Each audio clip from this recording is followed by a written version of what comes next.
అదేవిధంగా ఈ Pothireddypadu head regulator Rayalaseema lift విషయంలో నేను ఈ సభకి కొంత వివరంగా చెప్తా. ఎందుకంటే పోతిరెడ్డిపాడు హెడ్ రెగ్యులేటర్ కానీ రాయలసీమ లిఫ్ట్ ద్వారా తెలంగాణకి రావాల్సిన కృష్ణా నదీ జలాలు 13 టీఎంసీ పర్ డే.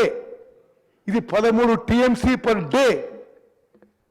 గతంలో ఉమ్మడి ఆంధ్రప్రదేశ్లో 4 టీఎంసీలు ఉంటే 13 టీఎంసీలకు పెరిగింది. దీంట్లో ఒకటి పోతిరెడ్డిపాడు హెడ్ రెగ్యులేటర్ వెడల్పు చేసుకోవడం, ఎస్ఆర్ఎంసీ కెనాల్ వెడల్పు చేసుకోవడం, లైనింగ్ చేసుకోవడం, రాయలసీమ లిఫ్ట్ ఇరిగేషన్ స్కీమ్. మరి గత బీఆర్ఎస్ ప్రభుత్వంలో వీళ్ళకి తెలిసి ఆ పనులు మొదలైనవి, పనులు ముందుకు పోయినాయి. మనం అధికారంలో వచ్చిన తర్వాత ఇది జాగ్రత్త తినాలి. మనం అధికారంలో వచ్చిన తర్వాత కాంగ్రెస్ ప్రభుత్వం వచ్చిన తర్వాత రాయలసీమ లిఫ్ట్ ఇరిగేషన్ స్కీమ్ ఏదైతే 3 టీఎంసీ పర్ డే ఆంధ్రప్రదేశ్ ప్రభుత్వం ఇల్లీగల్గా అక్రమంగా మొదలుపెట్టిందో ఆ పనులు ఆపించగలిగినని చెప్పి నేను మనవి చేస్తున్నాను.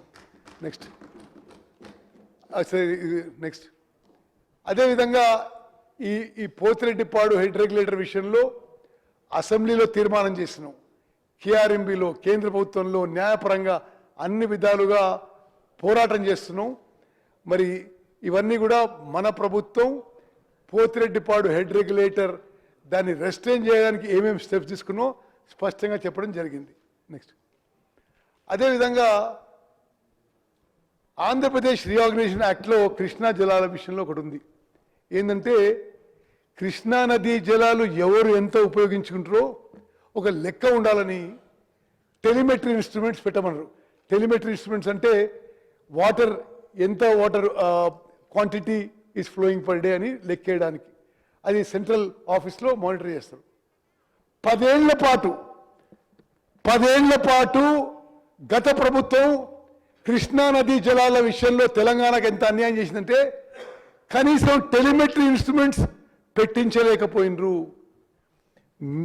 కాంగ్రెస్ ప్రభుత్వం వచ్చిన తర్వాత మేము కేంద్ర ప్రభుత్వంతో కేఆర్ఎంబీతో పట్టుబట్టి ఆంధ్రప్రదేశ్ ప్రభుత్వం ఈ టెలిమెట్రీ ఇన్స్ట్రుమెంట్స్కి వాళ్ళు ఇవ్వాల్సిన బడ్జెట్ వాళ్ళు ఇవ్వకున్నా మేం బడ్జెట్ ఇస్తాం, వాళ్ళ సైడ్ టెలిమెట్రీ ఇన్స్ట్రుమెంట్స్ పెట్టడానికి కూడా మేం బడ్జెట్ ఇస్తామని చెప్పి కొంత అమౌంట్ ఇవ్వడం జరిగింది. ఇంకొంత మరి ఎంతైతే అంత ఖర్చు పెడదామని చెప్పి కూడా స్పష్టంగా చెప్పినాం. నెక్స్ట్ అదేవిధంగా ఇప్పుడు మనం బీఆర్ఎస్ నాయకులు ఈ గోదావరి నదీ జలాలు అక్రమంగా తరలించే ప్రాజెక్టులు చేస్తే ఈ తెలంగాణలో కాంగ్రెస్ ప్రభుత్వం పెద్ద మనుషులు పట్టించుకోవడం లేదు, నిర్లక్ష్యమని రకరకాల ఆరోపణలు చేస్తున్నారు. స్పష్టంగా శాసనసభ రికార్డుగానే మనవి చేస్తున్నా, ఆనాడు వైఎస్ జగన్మోహన్ రెడ్డి గారు ఆంధ్రప్రదేశ్ ముఖ్యమంత్రిగా, కల్వకుంట్ల చంద్రశేఖరరావు గారు తెలంగాణ ముఖ్యమంత్రిగా పలు సమావేశాలు ప్రజాభవన్లో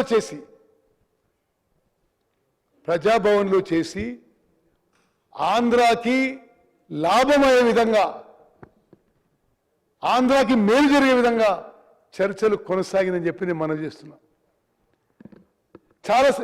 ఇప్పుడేమో బీఆర్ఎస్ పెద్ద మనుషులు ఆంధ్రప్రదేశ్ అక్రమంగా నీళ్లు తరలించకపోతుంది, ఈ ప్రభుత్వం ఏం చేస్తుందో ఆరోపణ చేస్తారు. ఆనాడు స్వయాన ముఖ్యమంత్రి కేసీఆర్ గారు గోదావరి జలాలని రాయలసీమ తీసుకుపోయి రత్నాలసీమ చేస్తా అని చెప్పిండు. అనేక సందర్భాల్లో శాసనసభలో చెప్పిండు. అక్కడికి రాయలసీమ పోయి మరి అక్కడ శాసనసభ్యురాలు రోజా ఎట్లా చెప్పిండు. మరి మీ అందరు తెలుసు ఆ విషయం. గోదావరి నదీ జలాల విషయంలో మన ప్రభుత్వం వచ్చిన తర్వాత కేంద్ర ప్రభుత్వంపై న్యాయపరంగా పోరాటం చేసి ఒక్క చుక్క నీళ్లు కూడా తెలంగాణకి రావాల్సిన విషయంలో తెలంగాణ నీటి హక్కుల్లో ఎక్కడా పోనీకుండా చేసింది మనమని చెప్పి నేను మనం చేస్తున్నాం. నెక్స్ట్ ఇవన్నీ ఇప్పుడు ఆ రోజు వాళ్ళు సమావేశాలు పెట్టుకొని ఆంధ్ర తెలంగాణ వేరు వేరు కాదు, బేసిన్లు లేవు, బేసిజాలు లేవు, ఇంకా ఎన్నెన్నో ఉన్నాయి ఇటువంటివి. వాళ్ళేమో ఆంధ్రప్రదేశ్కి తెలంగాణ నీటి హక్కులకి ఇబ్బంది కలిగే విధంగా చర్చలు జరిపి ముందుకు పోయినరు. మేమేమో అన్నీ ఆపిస్తున్నాం. ఇప్పుడు ఆపిస్తుంటే అసత్య ప్రచారాలు, ఒక ఫాల్స్ నెరేటివ్ బీఆర్ఎస్ పార్టీ పెద్ద మనుషులు ప్రజల్లోకి తీసుకుపోతున్న విషయం యావత్ తెలంగాణ ప్రజానీకాన్ని గుర్తుపెట్టుకోవాలని చెప్పి మనం చేస్తాం. నెక్స్ట్, ఇది ఉదాహరణకి ఒక ఉదాహరణ ఇస్తా. Rayalaseema lift irrigation scheme 3 TMC per day, అంటే ప్రతిరోజు 3 TMCలు శ్రీశైలంలో అబ్సల్యూట్ బాటం నుంచి లిఫ్ట్ చేసే విధంగా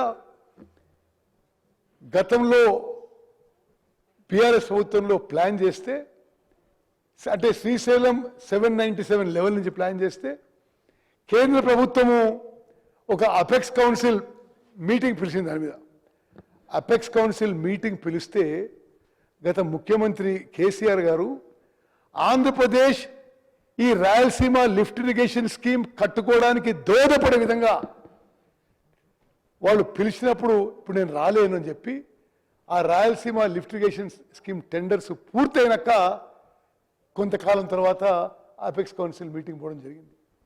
మనం తెలంగాణలో కాంగ్రెస్ ప్రభుత్వం వచ్చిన తర్వాతనే రాయలసీమ లిఫ్ట్ ఇరిగేషన్ స్కీమ్ పనులు ఆపించిందని చెప్పి కూడా నేను మనం చేస్తున్నాను. నెక్స్ట్,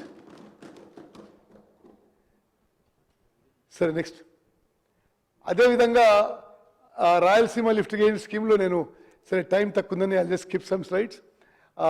ఇప్పుడు మన ఎఫర్ట్స్ వల్ల ఇప్పుడు రాయలసీమ లిఫ్ట్ ఇరిగేషన్ స్కీమ్ పనులు ఆపించినము.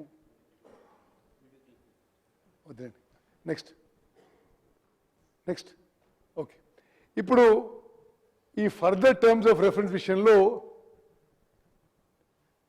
మనం బ్రిజేష్ ట్రిబ్యునల్ ముందు వాదనలు జరుగుతున్నాయి. ఆంధ్రప్రదేశ్ ఏమన్నదంటే ఆంధ్రప్రదేశ్ రీఆర్గనైజేషన్ యాక్ట్ సెక్షన్ 89 ప్రకారము బ్రిజేష్ ట్రిబ్యునల్ వాదనలు వినాలని చెప్పింది. మనమేం చెప్పినాం, section 3 of interstate river waters dispute act of 1956 దాని కింద వినాలని చెప్పినాం. అంటే ఈ సెక్షన్ 3 కింద వింటే తెలంగాణకి న్యాయం జరుగుతుంది. ఆంధ్రప్రదేశ్ తెలంగాణ వాదనలు విన్న తర్వాత ఈ బ్రిజేష్ ట్రిబ్యునల్ మన ఆర్గ్యుమెంట్స్ ఒప్పుకొని ఇప్పుడు justice Brijesh tribunal section 3 of interstate water disputes act ప్రకారం వాదనలు వింటున్న విషయం కూడా యావత్ తెలంగాణ ప్రజానీకాన్ని తెలియజేస్తున్నాం. నెక్స్ట్,